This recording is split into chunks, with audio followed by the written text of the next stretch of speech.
Devaraya master ഒരു പാട്ടിനെ എങ്ങനെയൊക്കെയാണ് അപ്രോച്ച് ചെയ്തിരുന്നതെന്ന് പുതിയ ജനറേഷന് പറഞ്ഞു കൊടുത്താൽ നന്നായിരിക്കും. ഉണ്ണിച്ചേട്ടാ, മാസ്റ്റർ എപ്പോഴും രചനയാണ് സമീപിച്ചിരുന്നത്. അതെ. ഒരു അക്ഷരത്തിന് പോലും മ്യൂസിക് ഉണ്ടെന്നാണ്. അപ്പോൾ അത് എത്ര എത്ര എത്ര എത്ര ദിവസങ്ങളായിരിക്കും അദ്ദേഹം പിന്നെയും പിന്നെയും അത് ഈണം ചെയ്ത് അവസാനം ഒരു ഈണം കിട്ടുമ്പോൾ പിന്നെ മാസ്റ്റർ അത് ആ ഈണം മറക്കുകയാണ് വേണമെന്ന് വെച്ചിട്ട്. ഒരു 2 ദിവസം കഴിഞ്ഞിട്ട് പിന്നെയും പാടി നോക്കും അത് കിട്ടുമോന്ന്. അത് കിട്ടിയില്ലെങ്കിൽ അതിന്റെ ഈണം മാറ്റും. അത് കിട്ടുകയാണെങ്കിൽ അത് നിൽക്കുന്ന പാട്ടാണെന്ന് മാസ്റ്ററിന് മനസ്സിലാവും. അപ്പൊ ആ രീതിയിലാണ് അദ്ദേഹം അത് കണ്ടിരുന്നത്. പക്ഷെ ഇത് വേറെ ആരും കേൾപ്പിക്കില്ല. ആരെങ്കിലും കേൾക്കണം എന്ന് പറഞ്ഞാൽ അത് കേൾപ്പിക്കത്തില്ല. നീ കേൾക്കണ്ടെന്ന് പറയും.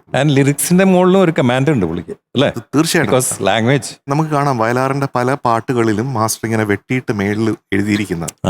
വയലാർ സാറിനും ആ രീതിയിൽ മാസ്റ്ററോട് വലിയ റെസ്പെക്ട് ആയിരുന്നു.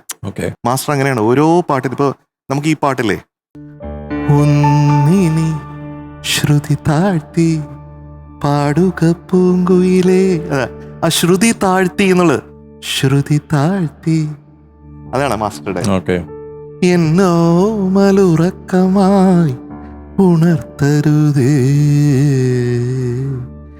എന്നോ മലുറക്കമായി ഉണർത്തരുതേ.